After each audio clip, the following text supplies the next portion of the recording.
ನಮಸ್ಕಾರ. ಈ ವಾರದ ಪ್ರಮುಖ ವಿದ್ಯಮಾನಗಳ ಈ ವಿಶೇಷ ನೋಟಕ್ಕೆ ನಿಮ್ಮೆಲ್ಲರಿಗೂ ಸ್ವಾಗತ.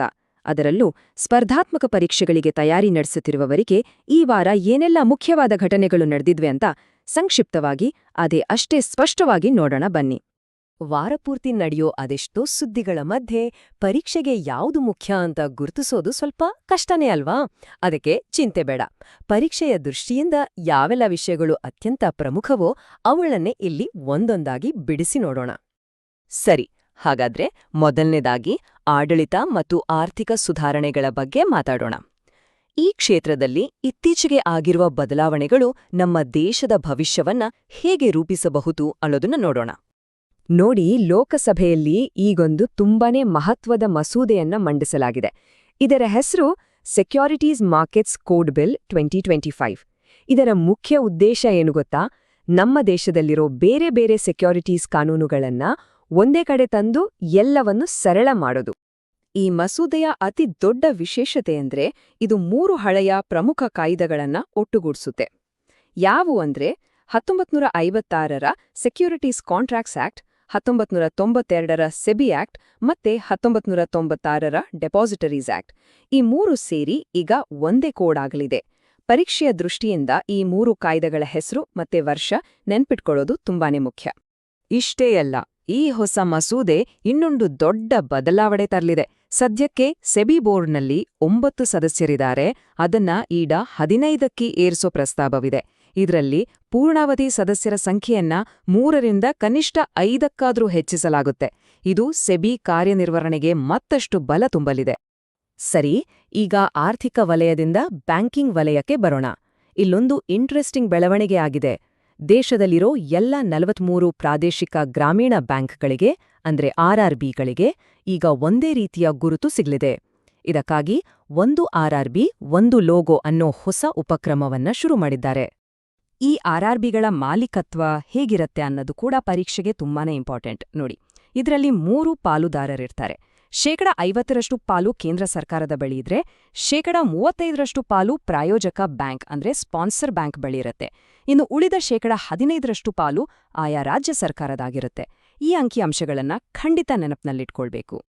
ಸರಿ, ಈಗ ಮುಂದಿನ ವಿಭಾಗಕ್ಕೆ ಹೋಗೋಣ. ವಿಜ್ಞಾನ ಮತ್ತು ತಂತ್ರಜ್ಞಾನ.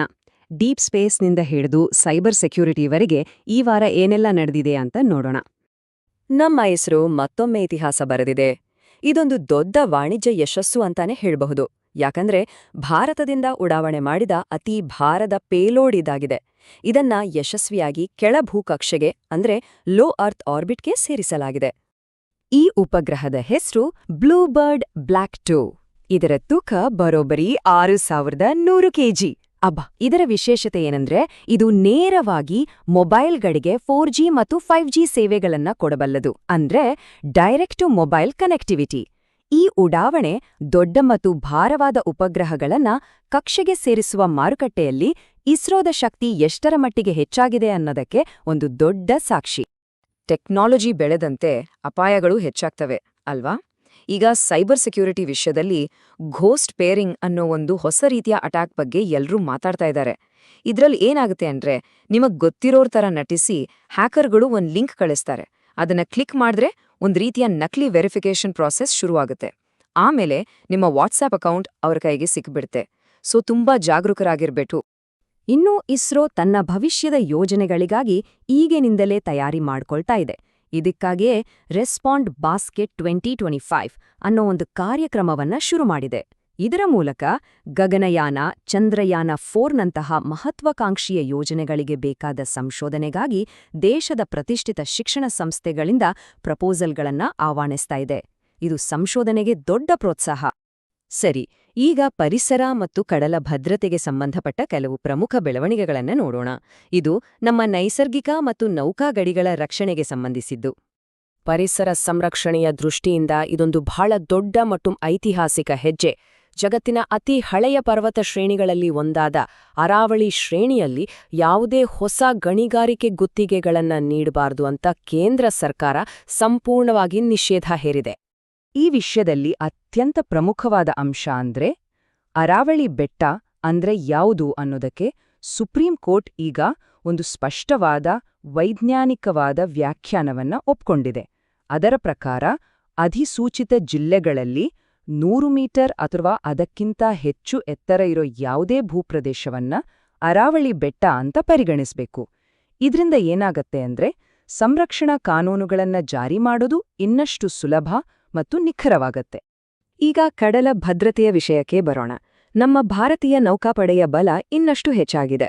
ಯಾಕೆಂದ್ರೆ ಐಎನ್ಎಸ್ ಅಂಜದೀಪ್ ಅನ್ನೋ ಹೊಸ ಯುದ್ಧ ನೌಕೆ ಸೇವೆಗೆ ಸೇರ್ಪಡೆಯಾಗಿದೆ. ಇದು ಆಂಟಿ ಸಬ್ಮರೀನ್ ವಾರ್ಫೇರ್ಗಾಗಿ ಅಂದ್ರೆ ಜಲಾಂತರ್ಗಾಮಿಗಳನ್ನ ಪತ್ತೆ ಹಚ್ಚಿ ನಾಶಪಡಿಸೋಕೆ ವಿಶೇಷವಾಗಿ ವಿನ್ಯಾಸಗೊಳಿಸಲಾದ ನೌಕೆ. ಸಂಪೂರ್ಣವಾಗಿ ದೇಶೀಯವಾಗಿ ನಿರ್ಮಿಸಲಾದ ಈ ಸರಣಿಯ 3ನೇ ನೌಕೆ ಇದು. ಹಾಗಾದ್ರೆ ನಮ್ಮ ಈ ವಾರದ ನೋಟದ ಕೊನೆಯ ಭಾಗಕ್ಕೆ ಬಂದಿದ್ದೇವೆ. ಇಲ್ಲಿ ನಾವು ನಮ್ಮ ದೇಶದ ಶ್ರೀಮಂತ ಸಂಸ್ಕೃತಿ, ಪರಂಪರೆ ಮತ್ತು ಮಹಾನ್ ವ್ಯಕ್ತಿಗಳನ್ನ ಸ್ಮರಿಸೋಣ. ನೋಡಿ, ಭಾರತೀಯ ನೌಕಾಪಡೆ ಕೇವಲ ಆಧುನಿಕ ತಂತ್ರಜ್ಞಾನವನ್ನಷ್ಟೇ ಅಲ್ಲ, ನಮ್ಮ ಪ್ರಾಚೀನ ಪರಂಪರೆಯನ್ನೂ ಉಳಿಸಿ ಬೆಳೆಸ್ತಿದೆ. ಅದಕ್ಕೆ ಸಾಕ್ಷಿ ಐಎನ್ಎಸ್ವಿ ಕೌಂಡಿನ್ಯ. ಇದೊಂದು ವಿಶೇಷವಾದ ಹಡಗು.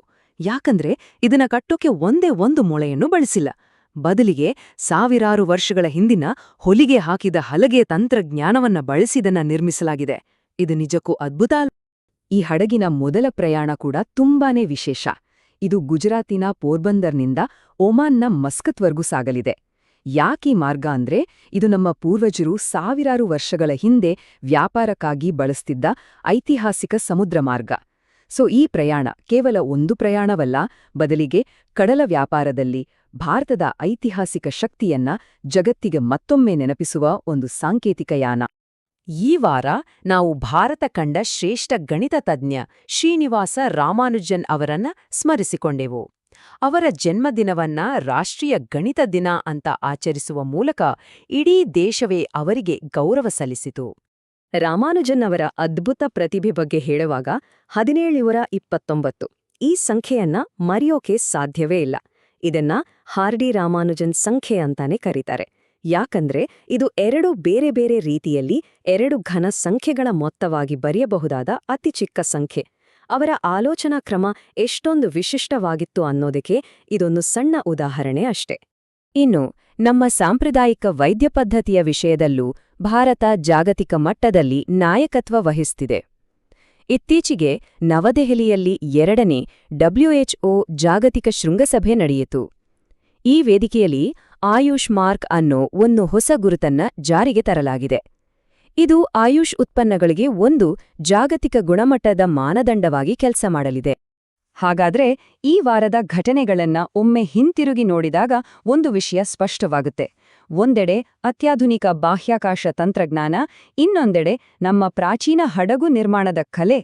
ಈ ರೀತಿ ನಮ್ಮ ಪ್ರಗತಿ ಮತ್ತು ಪರಂಪರೆ ಎರಡೂ ಕೈ ಹಿಡಿದು ಸಾಗುತ್ತಿವೆ. ಈ ಎರಡರ ಸಂಗಮವೇ ಭಾರತದ ಭವಿಷ್ಯದ ದಾರಿಯನ್ನ ನಿರ್ಧರಿಸುತ್ತೆ ಅಲ್ವಾ? ಇದರ ಬಗ್ಗೆ ಯೋಚಿಸಬೇಕಾದ ವಿಷಯ. ಈ ಪರೀಕ್ಷೆಗೆ ಸಿದ್ಧತೆ ಮಾಡಿಕೊಳ್ಳುತ್ತಿರುವವರು Naren academy app Google Play Store ಮೂಲಕ ಆಪ್ ಡೌನ್ಲೋಡ್ ಮಾಡಿಕೊಳ್ಳಿ ಮತ್ತು ನಿಮ್ಮ ಮನೆಯಿಂದಲೇ ಅಧ್ಯಯನ ಮಾಡಿ. ಕೋರ್ಸ್ ಹೆಸರು CSE ಫೌಂಡೇಶನ್ ಕೋರ್ಸ್. ನಮ್ಮ ಅಕಾಡೆಮಿ ಸಾಮಾಜಿಕ ಸಂಘಟನೆಯಾದ ಪ್ರಯುಕ್ತ ಕಡಿಮೆ ವೆಚ್ಚದಲ್ಲಿ ತರಬೇತಿ ಕೊಡಲಾಗುತ್ತದೆ.